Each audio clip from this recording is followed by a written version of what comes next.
ಭಾಗವತ ಪುರಾಣಕ್ಕೆ ಸಮಾನವಾದ ಪುರಾಣ ಜಗತ್ತಿನಲ್ಲಿ ಇನ್ನೊಂದು ಇಲ್ಲ. ಆದ್ದರಿಂದ ಭಾಗವತ ಪುರಾಣದ ಶ್ರವಣ ಅತ್ಯಂತ ಧನ್ಯವಾದದ್ದು. ಹಾಗಾಗಿ ಯಾಕೆ ಭಾಗವತ ಪುರಾಣ ಯಾರು ಮಲಗಿರ್ತಾರೋ ಅವರನ್ನು ಏಳಿಸುವಂತಹ ಒಂದು ಅತ್ಯದ್ಭುತವಾದ ಪುರಾಣವೇ ಅದು ಶ್ರೀಮದ್ಭಾಗವತ ಪುರಾಣ. ಅಂಥ ಶ್ರೀಮದ್ಭಾಗವತ ಪುರಾಣದ ಉಪನ್ಯಾಸವನ್ನ ಆ ಪೂಜಾನುಷ್ಠಾನದ ಸಂದರ್ಭದಲ್ಲಿ ಅನೇಕ ವೈದಿಕ ವಿದ್ವಾಂಸರಿಂದ ಮಾಡಿಸಿದಂಥವರಾಗಿ ಆ ಉಪನ್ಯಾಸವನ್ನ ತಾವೂ ಕೂಡ ಕೇಳಿದರು ಅನ್ನೋದನ್ನ ನಿರೂಪಣೆ ಮಾಡ್ತಾ ಇದ್ದಾರೆ.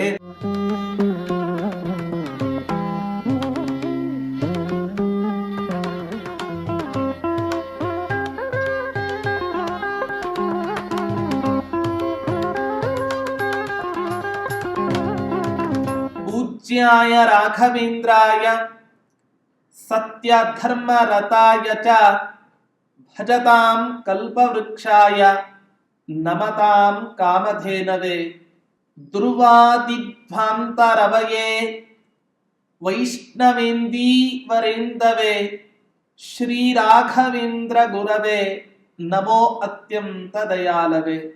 ಶ್ರೀ ಗುರುಭ್ಯೋ ನಮಃ. ಹರಿ ಓಂ. ಒಬ್ಬೊಬ್ಬರು ಆಚಾರ್ಯರು ಒಂದೊಂದು ಕ್ರಮವನ್ನು ಹೇಳ್ತಾರೆ. ಸಹಸ್ರ ಪರಮಾಂ ದೇವಿ ಶತ ಮಧ್ಯಾಂ ದಶಾವರ. 1000 ಗಾಯತ್ರಿ ಮಂತ್ರದ ಪಠನ ಉತ್ತಮ ಪಕ್ಷ, 100 ಗಾಯತ್ರಿ ಮಂತ್ರದ ಪಠನ ಮಧ್ಯಮ ಪಕ್ಷ, 10 ಅವರ 10 ಗಾಯತ್ರಿ ಮಂತ್ರದ ಪಠನ ಅಧಮ ಪಕ್ಷ ಅಂತ ಈ ರೀತಿಯಾಗಿ ಹೇಳ್ತಾರೆ. ಹಾಗಾಗಿ ಅವರವರ ಶಕ್ತಿಗೆ, ಅವರವರ ಸಾಮರ್ಥ್ಯಕ್ಕನುಗುಣವಾಗಿ, ಅವರವರ ಯೋಗ್ಯತೆಗನುಗುಣವಾಗಿ ಪ್ರತಿಯೊಬ್ಬ ಪುರುಷನು ಕೂಡ ಉಪನಯನ ಸಂಸ್ಕಾರವಾದ ಮೇಲೆ ಎಲ್ಲರೂ ಗಾಯತ್ರಿ ಮಂತ್ರವನ್ನ ಜಪಾನುಷ್ಠಾನ ಮಾಡಬೇಕು. ಈ ಕಾರಣದಿಂದ ಆ ರಾಘವೇಂದ್ರ ತೀರ್ಥರು ಕೂಡ ಹೃದಿ ವೇದ ಮಾತರಂ ಸಂವಿಧಾಯ, ತನ್ನ ಅಂತಃಕರಣದಲ್ಲಿ ವೇದ ಮಾತೆಯಾದ ಗಾಯತ್ರಿಯನ್ನ ಧರಿಸಿ ತದನು ಸಾದರಂ ಮಂತ್ರರತ್ನಂ ತಾರಕಂ ಮೌನತಃ ಅಜಪತ್. ಅದರ ನಂತರದ ಸಮಯದಲ್ಲಿ ಇಡೀ ಮಂತ್ರಗಳಲ್ಲಿಯೇ ಗಾಯತ್ರಿ ಮಂತ್ರಕ್ಕಿಂತಲೂ ಅತ್ಯಂತ ಪರಮ ಪವಿತ್ರವಾದ ಮಂತ್ರ ಅದು ಪ್ರಣವ ಮಂತ್ರ ಅಂತ ಶಾಸ್ತ್ರ ಹೇಳುತ್ತೆ. ಈ ಪ್ರಣವ ಮಂತ್ರವನ್ನ ಕೇವಲ ಸನ್ಯಾಸಿಗಳು ಮಾತ್ರ ಪಠನ ಮಾಡಬೇಕು ಹೊರತು ಗೃಹಸ್ಥನಾಗಲಿ ಬ್ರಹ್ಮಚಾರಿ ಆಗಲಿ ಈ ಪ್ರಣವ ಮಂತ್ರವನ್ನ ಅಷ್ಟು ಜಪ ಮಾಡಿದ್ರೆ ಅದು ಒಳಿತಲ್ಲ. ಯಾಕೆ? ಸನ್ಯಾಸಿಗಳು ಗಾಯತ್ರಿ ಮಂತ್ರವನ್ನ ಕೇವಲ 10 ಮಂತ್ರ ಮಾತ್ರ ಪಠನ ಹೇಗೆ ಮಾಡ್ತಾರೋ ಹಾಗೆ ಈ ಗೃಹಸ್ಥನು ಕೂಡ ಪ್ರಣವ ಮಂತ್ರವನ್ನ ಕೇವಲ 10 ಮಂತ್ರವನ್ನ ಮಾತ್ರ ಜಪ ಮಾಡಬೇಕು. ಅತಿಯಾಗಿ ಮಾಡಿದರೆ ಏನಾಗತ್ತೆ? ವೈರಾಗ್ಯ ಬರುತ್ತೆ, ಸಂಸಾರ ಬೇಡವಾಗತ್ತೆ, ಹೆಂಡತಿ ಮಕ್ಕಳು ಯಾವುದೂ ಬೇಡ ಅಂತ ಅನ್ಸುತ್ತೆ. ಆದರೆ ಗೃಹಸ್ಥನಾಗಿ ಗಾರ್ಹಸ್ಥ್ಯದ ಧರ್ಮಗಳನ್ನ ಅನುಷ್ಠಾನ ಮಾಡಬೇಕಾದ ಜವಾಬ್ದಾರಿ ಇವನ ಮೇಲೆ ಇರೋ ಕಾರಣದಿಂದ ವೈರಾಗ್ಯವನ್ನ ತಾಳ್ಲಿಕ್ಕೆ ಸಾಧ್ಯ ಆಗತ್ತಾ? ಹಾಗಾಗಿ ಅದ್ಯಾವುದನ್ನು ಕೂಡ ಮಾಡದೆ ಪ್ರಣವ ಮಂತ್ರವನ್ನ 10 ಮಂತ್ರ ಮಾತ್ರ ಜಪ ಮಾಡಬೇಕು. ಸನ್ಯಾಸಿಗಳಾದ್ರೂ ಪ್ರತಿನಿತ್ಯ ಎಷ್ಟು ಆ ಪ್ರಣವ ಮಂತ್ರದ ಜಪ ಮಾಡಬೇಕು ಅಂತ ಹೇಳಿದರೆ ಶಾಸ್ತ್ರ ಹೇಳುತ್ತೆ 5000 ಪ್ರಣವ ಮಂತ್ರವನ್ನ ಪ್ರತಿನಿತ್ಯ ಯಾರು ಜಪ ಮಾಡ್ತಾರೋ ಅದು ಉತ್ತಮ ಪಕ್ಷ. 3000 ಪ್ರಣವ ಮಂತ್ರವನ್ನ ಯಾರು ಜಪ ಮಾಡ್ತಾರೋ ಅದು ಮಧ್ಯಮ ಪಕ್ಷ. 1000 ಪ್ರಣವ ಮಂತ್ರವನ್ನ ಮಾತ್ರ ಯಾರು ಜಪ ಮಾಡ್ತಾರೋ ಇದು ಅಧಮ ಪಕ್ಷ. ಹಾಗಾಗಿ ಪ್ರತಿಯೊಬ್ಬ ಸನ್ಯಾಸಿ ತನ್ನ ಸನ್ಯಾಸ ಧರ್ಮದ ನಿಷ್ಠೆಯನ್ನ ಕಾಪಾಡೋದಕ್ಕೋಸ್ಕರ ಪ್ರತಿನಿತ್ಯ 5000 ಅಥವಾ 3000 ಪ್ರಣವ ಮಂತ್ರಗಳನ್ನ ಪ್ರತಿನಿತ್ಯ ನಾವು ಜಪ ಮಾಡಲೇಬೇಕು ಅಂತ ಸನ್ಯಾಸಿಗಳು ಜಪಾನುಷ್ಠಾನವನ್ನು ಮಾಡಬೇಕು. ಅದನ್ನ ಬಿಟ್ಟು ಆಚಾರ್ಯ ಮಧ್ವರು ತಂತ್ರಸಾರ ಸಂಗ್ರಹ ಗ್ರಂಥದಲ್ಲಿ ಉಲ್ಲೇಖ ಮಾಡಿದಂತೆ ಅಷ್ಟಮಹಾ ಮಂತ್ರಗಳನ್ನ ನಾರಾಯಣ ಅಷ್ಟಾಕ್ಷರ ಮಹಾಮಂತ್ರ, ಕೃಷ್ಣ ಷಡಕ್ಷರ, ಹೀಗೆ ಯಾವ ಆ ಅಷ್ಟ ಮಹಾಮಂತ್ರಗಳನ್ನ ವಿಧಿಸಿದ್ದಾರೋ ಆ ಮಂತ್ರಗಳನ್ನು ವಿಶೇಷವಾಗಿ ನಾವು ಜಪ ಮಾಡಬೇಕು ಅಂತ ಹೇಳಿ ಸನ್ಯಾಸಿಗಳು ಜಪ ಮಾಡಬೇಕು. ಇಂಥ ಎಲ್ಲ ಮಂತ್ರಗಳನ್ನು ಕೂಡ ಸಿದ್ಧಿಯನ್ನ ಪಡೆದುಕೊಳ್ಳೋದಕ್ಕೋಸ್ಕರ ಆ ರಾಘವೇಂದ್ರ ತೀರ್ಥರು ಸಾಧಾರಣ ಮಂತ್ರ ರತ್ನಂ ಮೌನತಃ ಅಜಪತ್, ಅತ್ಯಂತ ಮೌನದಿಂದ. ಯಾಕೆ ಮಂತ್ರ ಯಾವಾಗ ಫಲ ಕೊಡುತ್ತೆ ಅಂದ್ರೆ ಮೌನಿಗಳಾಗಿ ಆ ಮಂತ್ರವನ್ನ ನಾವು ಜಪ ಮಾಡಿದ್ರೆ ಆಗ ಅದು ನಮಗೆ ಹೆಚ್ಚು ಫಲವನ್ನ ಕೊಡುತ್ತೆ. ಬಾಯಿ ಬಿಟ್ಟು ಬೇರೆ ಅವರಿಗೆ ಕೇಳಿಸದೇ ಇರುವಂತ ಹೇಳಿದರೆ ಅದು ಮಧ್ಯಮ ಪಕ್ಷ. ಜೋರಾಗಿ ಎಲ್ಲರಿಗೂ ಕೂಡ ಕೇಳುವಂತೆ ನಾವು ಜಪವನ್ನ ಮಾಡಿದರೆ ಅದು ಅಧಮ ಪಕ್ಷ. ಅಧಮ ಪಕ್ಷವನ್ನಾಗಲಿ ಮಧ್ಯಮ ಪಕ್ಷವನ್ನಾಗಲಿ ಆಶ್ರಯಿಸದೆ ಆ ರಾಯರು ಮೌನತಃ ಮಂತ್ರದ ಪೂರ್ಣ ಫಲದ ಪ್ರಾಪ್ತಿಗೋಸ್ಕರ ಆ ಮಂತ್ರವನ್ನ ಅತ್ಯಂತ ನಿಷ್ಠೆಯಿಂದ ಅನುಷ್ಠಾನ ಮಾಡಿದರು ಅನ್ನೋದನ್ನ ತಿಳಿಸ್ತಾ ಇದ್ದಾರೆ. ಹೀಗೆ ನಿರೂಪಣೆಯನ್ನ ಮಾಡ್ತಾ ಮುಂದೆ ಆ ರಾಘವೇಂದ್ರ ತೀರ್ಥರು ವೇದವ್ಯಾಸ ದೇವರ ಪೂಜೆಯನ್ನ ಮಾಡ್ತಾ ಇದ್ದಾರೆ. ಯಾವ ರೀತಿ ವೈಭವದಿಂದ ಆ ವೇದವ್ಯಾಸ ದೇವರ ಪೂಜಾನುಷ್ಠಾನವನ್ನ ನೆರವೇರಿಸಿದ್ರು ಅಂತ ಹೇಳಿದ್ರೆ,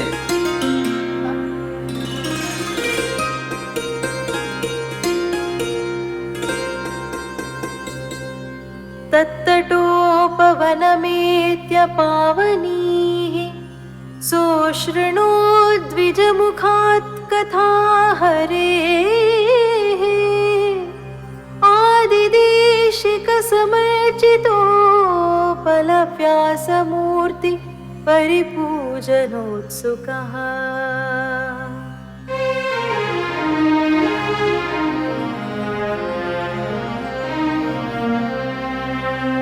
ತತ್ತಟೋಪವನಂ, ಆ ಪ್ರಣವ ಮಂತ್ರಾದಿ ಅಷ್ಟ ಮಹಾಮಂತ್ರಗಳ ಜಪವನ್ನ ಅನುಷ್ಠಾನ ಮಾಡಿ ಕಾವೇರಿ ನದಿ ತೀರಕ್ಕೆ ಆ ರಾಯರು ಆಗಮಿಸ್ತಾರೆ. ಆಗಮಿಸಿದ ಮೇಲೆ ಆದಿದೇಶಿಕ ಸಮರ್ಚಿತೋಪಲ ವ್ಯಾಸಮೂರ್ತಿ ಪರಿಪೂಜನೋತ್ಸುಕ, ವ್ಯಾಸಮುಷ್ಠಿಗಳನ್ನ ಪೂಜೆ ಮಾಡಿದ್ರು. ಯಾರಿಂದ ಪೂಜಿತವಾದಂತಹದ್ದು ಆ ವ್ಯಾಸಮುಷ್ಠಿ? ಆದಿದೇಶಿಕ, ಇಡೀ ನಮ್ಮ ಸನಾತನ ಪರಂಪರೆಗೆ ಎಲ್ಲ ಸನ್ಯಾಸಿಗಳಿಗೂ ಕೂಡ ಗುರುವಿನ ಸ್ಥಾನದಲ್ಲಿ ಇರುವಂತಹ ಮಹಾನುಭಾವರು ಅದು ಆನಂದ ತೀರ್ಥ ಭಗವತ್ಪಾದರು. ಅಂಥ ಮಧ್ವಾಚಾರ್ಯರು ಪೂಜೆ ಮಾಡಿದ ಯಾವ ವ್ಯಾಸ ಮುಷ್ಟಿಗಳು ಇದ್ದಾವೆ, ಹೇಗಿದ್ದಾವೆ ಆ ವ್ಯಾಸ ಮುಷ್ಟಿಗಳು? ಶಿಲಾಮಯವಾಗಿರತಕ್ಕಂತಹ ವ್ಯಾಸ ಮುಷ್ಟಿ. ಅಂಥ ವ್ಯಾಸ ಮುಷ್ಟಿಗಳ ಪ್ರತಿಮೆಗಳನ್ನ ಪೂಜೆ ಮಾಡೋದಕ್ಕೋಸ್ಕರ ಆದರ ಉಳ್ಳವರಾಗಿ ಆಸಕ್ತಿ ಉಳ್ಳವರಾಗಿ ಪೂಜೆ ಮಾಡ್ತಾ ಇದ್ದಾರೆ. ಅನೇಕ ಜನ ವೈದಿಕ ವಿದ್ವಾಂಸರು ಆ ಪೂಜಾನುಷ್ಠಾನದ ಸಂದರ್ಭದಲ್ಲಿ ನೆರೆದಿದ್ದಾರೆ. ಆಗ ಭಾಗವತದ ಉಪನ್ಯಾಸವನ್ನ ಹೇಳಿಸ್ತಾ ಇದ್ದಾರೆ. ಯಾಕೆ? ಧನ್ಯಾ ಭಾಗವತೀ ವಾರ್ತಾ, ಭಾಗವತ ಪುರಾಣಕ್ಕೆ ಸಮಾನವಾದ ಪುರಾಣ ಜಗತ್ತಿನಲ್ಲಿ ಇನ್ನೊಂದು ಇಲ್ಲ. ಆದ್ದರಿಂದ ಭಾಗವತ ಪುರಾಣದ ಶ್ರವಣ ಅತ್ಯಂತ ಧನ್ಯವಾದದ್ದು. ಹಾಗಾಗಿ ಯಾಕೆ ಭಾಗವತ ಪುರಾಣ ಯಾರು ಮಲಗಿರ್ತಾರೋ ಅವರನ್ನು ಏಳಿಸುವಂತಹ ಒಂದು ಅತ್ಯದ್ಭುತವಾದ ಪುರಾಣವೇ ಅದು ಶ್ರೀಮದ್ಭಾಗವತ ಪುರಾಣ. ಅಂಥ ಶ್ರೀಮದ್ಭಾಗವತ ಪುರಾಣದ ಉಪನ್ಯಾಸವನ್ನ ಆ ಪೂಜಾನುಷ್ಠಾನದ ಸಂದರ್ಭದಲ್ಲಿ ಅನೇಕ ವೈದಿಕ ವಿದ್ವಾಂಸರಿಂದ ಮಾಡಿಸಿದಂಥವರಾಗಿ ಆ ಉಪನ್ಯಾಸವನ್ನ ತಾವೂ ಕೂಡ ಕೇಳಿದರು ಅನ್ನೋದನ್ನ ನಿರೂಪಣೆ ಮಾಡ್ತಾ ಇದ್ದಾರೆ. ಹೀಗೆ ನಿರೂಪಣೆಯನ್ನ ಮಾಡ್ತಾ ಮುಂದೆ ಹೇಳ್ತಾ ಇದ್ದಾರೆ, ರಾಯರು ಪೂಜಾ ನಿಮಿತ್ತದಿಂದ ಆ ಪರಮಾತ್ಮನಿಗೆ, ರಾಮಚಂದ್ರ ರೂಪಿ ಪರಮಾತ್ಮನಿಗೆ ಕ್ಷೀರಾಭಿಷೇಕವನ್ನ ನೆರವೇರಿಸಿದರು ಅನ್ನೋದನ್ನ ನಿರೂಪಣೆ ಮಾಡ್ತಾ ಇದ್ದಾರೆ.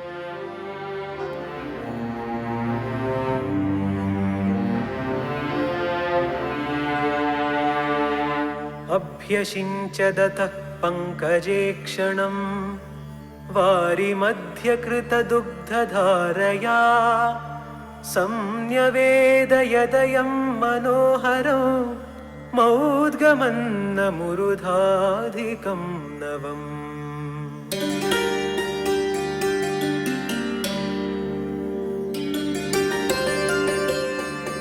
ಅಯಂ ಅಥ ಈ ರಾಯರು ಭಾಗವತಾದಿ ಕಥೆಗಳ ಶ್ರವಣವನ್ನ ಮಾಡಿದ ಮೇಲೆ ಪಂಕಜೇಕ್ಷಣಂ, ಪಂಕಜ ಅಂದ್ರೆ ತಾವರೆ ಅಂತ ಅರ್ಥ, ಕಸದಲ್ಲಿ ಹುಟ್ಟುವಂತಹ, ಕೊಳಚೆಯಲ್ಲಿ ಹುಟ್ಟುವಂತಹ ಒಂದು ಅತ್ಯದ್ಭುತವಾದ ಹೂ ಅದು ಕಮಲ.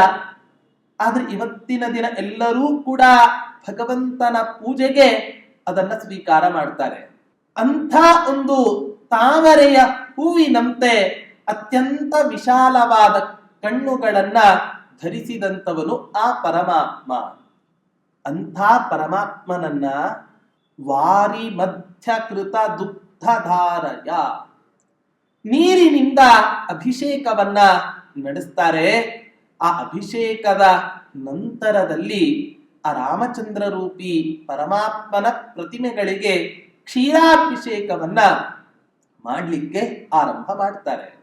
ಮತ್ತೆ ಪುನಃ ಅತ್ಯಂತ ಭಕ್ತಿಯಿಂದ ನಾವು ಅನೇಕ ಸಂದರ್ಭಗಳಲ್ಲಿ ನಾವು ಕೇಳ್ತೇವೆ, ಉತ್ಥಾನ ದ್ವಾದಶಿ ತಿಥಿಯೆಂದು, ನರಕ ಚತುರ್ದಶಿ, ಬಲಿಪಾಡ್ಯಮಿ, ಇವೇ ಮೊದಲಾಗಿರ್ತಕ್ಕಂಥ ದಿನಗಳಲ್ಲಿ ಪರಮಾತ್ಮನಿಗೆ ಸಹಸ್ರ ಶಂಖ ಕ್ಷೀರಾಭಿಷೇಕ ಈ ತರಹ ನಾವು ಕೇಳಿರ್ತೇವೆ. ಅದರಂತೆ ಆ ರಾಯರು ಕೂಡ ತಮ್ಮಿಂದ ಉಪಾಸ್ಯವಾದ ಯಾವ ಆ ಭಗವಂತನ ಚಿನ್ಮಯವಾದ ಮೂರ್ತಿಗಳು ಇದ್ದಾವೆ, ಆ ಎಲ್ಲ ಮೂರ್ತಿಗಳಿಗೂ ಕೂಡ ಕ್ಷೀರಾಭಿಷೇಕವನ್ನ ನೆರವೇರಿಸ್ತಾರೆ. ಆ ಕ್ಷೀರಾಭಿಷೇಕವನ್ನ ನೆರವೇರಿಸಿ ಮತ್ತೆ ಪುನಃ ಜಲಾಭಿಷೇಕವನ್ನ ಮಾಡಿ ಆ ಪರಮಾತ್ಮನನ್ನ ಪೂಜೆ ಮಾಡಿ ಸಂತೋಷಗೊಳಿಸ್ತಾರೆ. ಯಾಕೆ? ಎಲ್ಲಿ ತಾರತಮ್ಯ ಸಿದ್ಧಾಂತಕ್ಕೆ ಅನುಗುಣವಾಗಿ ಆ ಭಗವಂತನ ಪೂಜಾ ಅನುಷ್ಠಾನಾದಿಗಳು ನಡೀತಾವೋ ಅಲ್ಲೆಲ್ಲಾ ಕಡೆಯೂ ಕೂಡ ಭಗವಂತನ ಪೂರ್ಣ ಸನ್ನಿಧಾನ ಇರುತ್ತೆ. ಹಾಗಾಗಿ ಅತ್ಯಂತ ತನ್ಮಯತೆಯಿಂದ ಅತ್ಯಂತ ಶುಚಿರ್ಭೂತರಾಗಿ ವಾಕ್ಯ ಶುದ್ಧಿ ಅಂತಃಕರಣ ಶುದ್ಧಿ ಎರಡೂ ಶುದ್ಧತೆಯಿಂದ ಕೂಡಿದವರಾಗಿ. ಯಾಕೆ? ದೇವತೆಗಳ ಅಪೇಕ್ಷೆಯನ್ನ ಪಡೋದೇ ಶುಚಿಕಾಮಾಹಿ ದೇವಾ, ಅತ್ಯಂತ ಶುಚಿಯನ್ನು ಅಪೇಕ್ಷೆ ಪಡ್ತಾರಂತೆ ಈ ದೇವಾನು ದೇವತೆಗಳು. ಹಾಗಾಗಿ ಆ ರಾಯರು ಕೂಡ ಶುಚಿರ್ಭೂತರಾಗಿ ಪರಮಾತ್ಮನಿಗೆ ಅಭಿಷೇಕಾದಿ ಸೇವೆಗಳನ್ನು ನೆರವೇರಿಸ್ತಾರೆ. ಆಮೇಲೆ ಮನೋಹ ಉರುಧಾ ಅಧಿ ಗವಂ, ಮತ್ತೇನ್ ಮಾಡ್ತಾರೆ? ಗಂಧ, ಪುಷ್ಪ, ಅನೇಕ ಜಾತಿಯ ಪುಷ್ಪಗಳನ್ನ, ಹಾಗೆ ಮುಖ್ಯವಾಗಿ ಪರಮಾತ್ಮನ ಪೂಜೆಗೆ ಬೇಕಾದದ್ದು ತುಳಸಿ. ಆ ತುಳಸಿಯಿಂದ ಪರಮಾತ್ಮನ ಅಲಂಕಾರ, ಹೂವಿನಿಂದ ಅಲಂಕಾರ, ಗಂಧಗಳಿಂದ ಅಲಂಕಾರ, ಹೀಗೆಲ್ಲವನ್ನು ಕೂಡ ಮಾಡಿ ಆಗ ತಾನೇ ಪರಮಾತ್ಮನ ಸಮರ್ಪಣೆಗೆ ಮಾಡಿದಂತಹ ಮೌತ್ಕ ಅನ್ನ, ಹೆಸರು ಬೇಳೆಯ ಹುಗ್ಗಿಯನ್ನ ಆ ಪರಮಾತ್ಮನಿಗೆ ರಾಯರು ನಿವೇದನೆ ಮಾಡ್ತಾರೆ. ಪ್ರಾಯ ಅನ್ಸತ್ತೆ ಆ ಸಂದರ್ಭದಲ್ಲಿ ಧನುರ್ಮಾಸ ಇತ್ತೋ ಏನೋ, ಧನುರ್ಮಾಸದಂಥ ಪರ್ವಕಾಲದಲ್ಲಿ ಕಾವೇರಿ ನದಿಯಲ್ಲಿ ಸ್ನಾನವನ್ನ ಮಾಡಿ ಪೂಜಾನುಷ್ಠಾನಗಳನ್ನು ನೆರವೇರಿಸಿ ಆ ಪರಮಾತ್ಮನಿಗೆ ಹೆಸರು ಬೇಳೆಯ ಅನ್ನವನ್ನ ಅರ್ಪಣೆ ಮಾಡಿದರೋ ಏನೋ ಅನ್ನೋದನ್ನ ಈ ಒಂದು ಮಾತಿನಿಂದ ನಾವು ಅವಲೋಕಿಸಬಹುದಾಗಿದೆ. ಹೀಗೆ ಆ ಪರಮಾತ್ಮನನ್ನ ಒಂದು ಪ್ರತಿಮೆಯಲ್ಲಿ, ಇನ್ನೊಂದು ಶಾಸ್ತ್ರದ ಮೂಲಕ, ಇನ್ನೊಂದು ಬ್ರಾಹ್ಮಣರಿಗೆ ಅನ್ನಾರಾಧನೆಯ ಮೂಲಕ, ಅನ್ನ ಸಂತರ್ಪಣೆಯ ಮೂಲಕ ಅನೇಕ ರೀತಿಯಾಗಿ ಭಗವಂತನ ಸೇವೆಯನ್ನ ಮಾಡ್ತಾ ಇದ್ದಾರೆ. ಹೀಗೆ ಸೇವೆಯನ್ನ ಮಾಡಿ ಆಮೇಲೆ ಏನ್ ಮಾಡ್ತಾರೆ ವಿಜಯೇಂದ್ರ ತೀರ್ಥರು?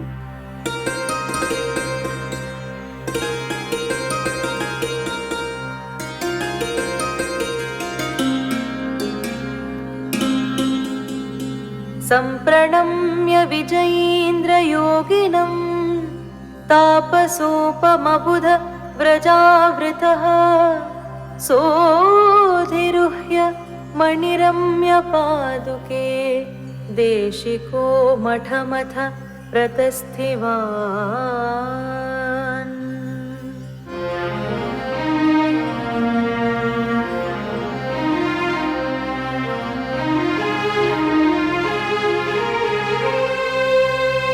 ಅಲ್ಲಿಂದ ವಿಜಯೀಂದ್ರ ಯೋಗಿನಂ ಸಂಪ್ರಣಮ್ಯ, ವೃಂದಾವನದಲ್ಲಿ ಸನ್ನಿಹಿತರಾದ ಯಾವ ವಿಜಯೀಂದ್ರ ತೀರ್ಥರಿದ್ದಾರೆ, ಚತುಷ್ಷಷ್ಟಿ ಕಲಾ ವಿದ್ಯಾ ಜುಷೇ ವಿದ್ವನ್ಮಹೋ ಜುಷೇ ಅಂತ, ಇಡೀ 64 ವಿದ್ಯೆಗಳಲ್ಲಿ ಅತ್ಯಂತ ಪರಿಣತಿಯನ್ನ ಪಡೆದಿರತಕ್ಕಂತಹ ದೊಡ್ಡ ಜ್ಞಾನಿಗಳು ಆ ವಿಜಯೀಂದ್ರ ತೀರ್ಥರು.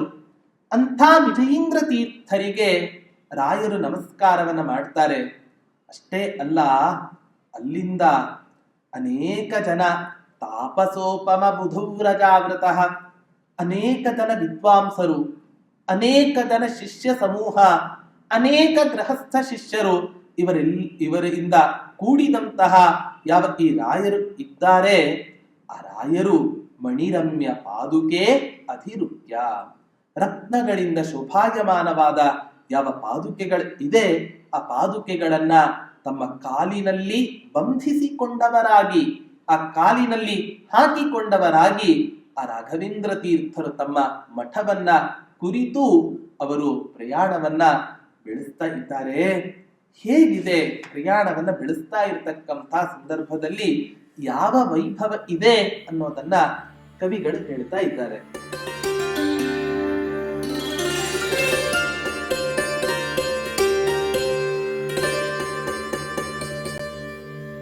ಶಂಖದುಂದುಭಿ ಮೃದಂಗ ಕಾಹಲಿ ಮಡ್ಡು ಡಿಂಡಿಮ ಸುಶೃಂಗ ಜರ್ಝರೈಃ ಶಕ್ರವಾದ್ಯ ನಿನದೈಶ್ಚ ತಜ್ಜನಾಃ ಪೂರಯಂತಿ ಪುರತೋಸ್ಯ ದಿङ्मुखम्.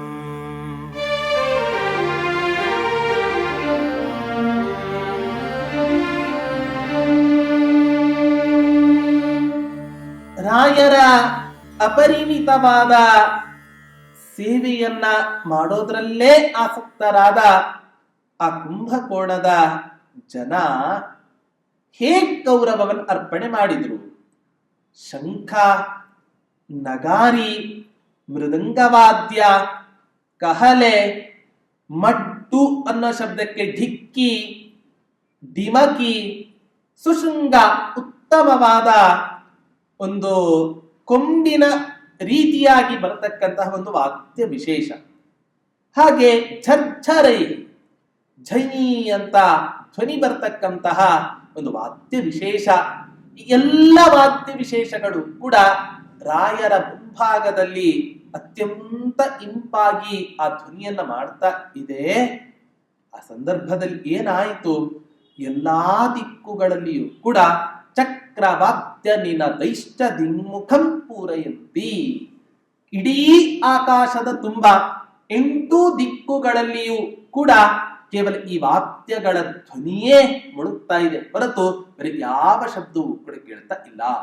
ಅಷ್ಟು ಸಂಭ್ರಮದಿಂದ ಆ ರಾಘವೇಂದ್ರ ತೀರ್ಥರನ್ನ ಊರಿನ ಜನ, ಅವರ ಗೃಹಸ್ಥ ಶಿಷ್ಯರು, ಅನೇಕ ಬ್ರಹ್ಮಚಾರಿ ಶಿಷ್ಯರು, ಎಲ್ಲ ಶಿಷ್ಯರು ಕೂಡ ವೈಭವದಿಂದ ಆ ರಾಯರನ್ನ ಕರ್ಕೊಂಡು ಹೋಗ್ತಾ ಇದ್ದಾರೆ. ಹೀಗೆ ಆ ರಾಯರನ್ನ ಕರ್ಕೊಂಡು ಬರ್ತಾ ಇರ್ತಕ್ಕಂತ ಸಂದರ್ಭದಲ್ಲಿ ತಮ್ಮ ಮಠವನ್ನ ಅವರು ಪ್ರವೇಶವನ್ನ ಮಾಡ್ತಾ ಇದ್ದಾರೆ. ಹೇಗೆ ಪ್ರವೇಶ ಮಾಡಿದ್ರು ಅಂದ್ರೆ,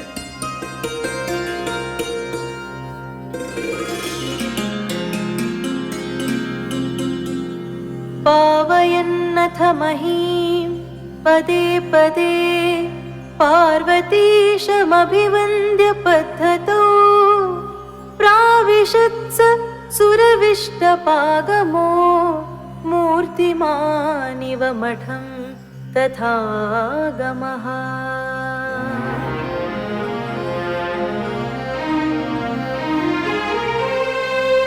ಸುರವಿಷ್ಟಪಾಗಮಃ, ದೇವಲೋಕದ ಕಲ್ಪವೃಕ್ಷ ಈ ಭೂಮಿಯಲ್ಲಿ ಅವತಾರ ಎತ್ತಿದರೆ ಯಾವ ರೀತಿಯಾಗಿ ಇರಬೇಕೋ ಆ ರೀತಿಯ ಈ ರಾಘವೇಂದ್ರ ತೀರ್ಥರು ಇದ್ದಾರೆ. ರಾಯರು ನಡೆದುಕೊಂಡು ಹೋಗ್ತಾ ಇದ್ದರೆ ಜನಗಳೆಲ್ಲ ಅನ್ಕೊಳ್ತಾ ಇದ್ರು, ದೇವಲೋಕದ ಕಲ್ಪವೃಕ್ಷ ಈ ಭೂಲೋಕಕ್ಕೆ ಇಳಿದು ಈ ಭುವಿಯಲ್ಲಿ ಇರುವಂತಹ ಯಾವ ಪಾಮರರು ಇದ್ದಾರೆ ಅವರಿಗೆ ಅನುಗ್ರಹವನ್ನ ಮಾಡೋದಕ್ಕೋಸ್ಕರವೋ ನಡ್ಕೊಂಡು ಹೋಗ್ತಾ ಇದೆಯೋ ಏನೋ. ಅನುಗ್ರಹ ಈವ ಚರಂತಿ ನೂನಂ, ಅನುಗ್ರಹ ಮಾಡೋದಕ್ಕೋಸ್ಕರವೇ ಮಹಾತ್ಮರ ಸಂಚಾರ. ಆದ್ದರಿಂದ ರಾಘವೇಂದ್ರ ತೀರ್ಥರು ನಡೆದುಕೊಂಡು ಹೋಗ್ತಾ ಇದ್ದಾರೆ. ನಾವೆಲ್ಲ ನಡೆದ್ರೆ ಭೂತಾಯಿಗೆ ಸ್ವಲ್ಪ ಭಾರ ಆಗಬಹುದು, ಆದ್ರೆ ಪದೇ ಪದೇ ಮಹೀಂ ಪಾವಯಂ, ಪ್ರತಿಯೊಂದು ಹೆಜ್ಜೆಗೂ ಕೂಡ ಆ ಭೂಮಿಯನ್ನು ಅತ್ಯಂತ ಪವಿತ್ರವನ್ನಾಗಿ ಮಾಡಿ ಆ ರಾಯರು ಮುಂದೆ ಹೋಗ್ತಾ ಇದ್ರಂತೆ. ನಾವೆಲ್ಲ ನಡೆದ್ರೆ ಎಲ್ಲಿ ಹೋಗ್ತೇವೋ ಅಲ್ಲಿ ಸಸ್ಯವೂ ಕೂಡ ಬೆಳೆಯೋದಿಲ್ಲ, ಅಷ್ಟು ವಿಷ ನಮ್ಮ ಕಾಲು ಕಾರ್ತಾ ಇರುತ್ತೆ. ಹೇಗ್ ತಾನೆ ನಮ್ಮ ಕಾಲಿನಿಂದ ಆ ಭೂಮಿಯನ್ನು ಪವಿತ್ರವನ್ನಾಗಿ ಮಾಡೋದು? ಆದ್ರೆ ರಾಘವೇಂದ್ರ ತೀರ್ಥರ ಪಾದ ಮಾತ್ರ ಆ ರೀತಿಯಾಗಿ ಇರದೆ ಪದೇ ಪದೇ ಪ್ರತಿಯೊಂದು ಹೆಜ್ಜೆಗೂ ಕೂಡ ಆ ಭೂಮಿಯನ್ನ ಪವಿತ್ರಗೊಳಿಸ್ತಾ ಆ ರಾಘವೇಂದ್ರ ತೀರ್ಥರು ದಾರಿಯಲ್ಲಿ ಹೋಗ್ತಾ ಇರ್ತಾರೆ. ಆ ಸಂದರ್ಭದಲ್ಲಿ ಆ ಕುಂಭಕೋಣ ಪಟ್ಟಣದಲ್ಲಿ ಕುಂಭೇಶ್ವರನ ದೇವಸ್ಥಾನ, ಪಾರ್ವತೀಶಂ ಪಾರ್ವತೀಪತಿಯಾದ ಯಾವ ಕುಂಭೇಶ್ವರ ಇದೆ, ದೇವಸ್ಥಾನ ಇದೆ, ಆ ಸನ್ನಿಧಿಯಲ್ಲಿ ಇರತಕ್ಕಂತಹ ರುದ್ರಾಂತರ್ಗತ ಲಕ್ಷ್ಮೀ ನರಸಿಂಹರೂಪಿ ಪರಮಾತ್ಮನನ್ನ ನಮಸ್ಕಾರ ಮಾಡಿ ಅಲ್ಲಿಂದ ಮತ್ತೆ ಪುನಃ ಕಾಲುನಡಿಗೆಯಿಂದಲೇ ಸ್ನಾನಕ್ಕೆ ಹೋಗ್ಬೇಕಾದ್ರೆ ಮಾತ್ರ ಡೋಲಿಯಲ್ಲಿ ಹೋದ್ರು. ಸ್ನಾನ ಮಾಡಿ ಪೂಜಾ ಅನುಷ್ಠಾನಾದಿಗಳನ್ನ ನೆರವೇರಿಸಿದ ಮೇಲೆ ತಮ್ಮ ಮಠಕ್ಕೆ ಬರಬೇಕಾದ್ರೆ ತಥಾಗಮಃ ಮಠಂ ಪ್ರಾಪಿಶತ್, ಕಾಲುನಡಿಗೆಯ ಮೂಲಕವೇ ತಮ್ಮ ಮಠವನ್ನ ಪ್ರವೇಶ ಮಾಡಿದಂಥವರಾದರೂ ಈ ರಾಘವೇಂದ್ರ ತೀರ್ಥರು ಅನ್ನೋದನ್ನ ನಿರೂಪಣೆ ಮಾಡ್ತಾ ಇದ್ದಾರೆ ಕವಿಗಳು. ಹೀಗೆ ನಿರೂಪಣೆ ಮಾಡ್ತಾ ಮಠಕ್ಕೆ ಹೋದ ಮೇಲೆ ಆ ಮಠದಲ್ಲಿ ಆ ರಾಯರು ಏನೇನನ್ನ ಮಾಡಿದರು, ಯಾವ ಯಾವ ಸತ್ಕರ್ಮಗಳನ್ನ ಮಾಡಿದರು ಅನ್ನೋದನ್ನ ಮುಂದಿನ ಶ್ಲೋಕದಲ್ಲಿ ವರ್ಣನೆ ಮಾಡ್ತಾ ಇದ್ದಾರೆ.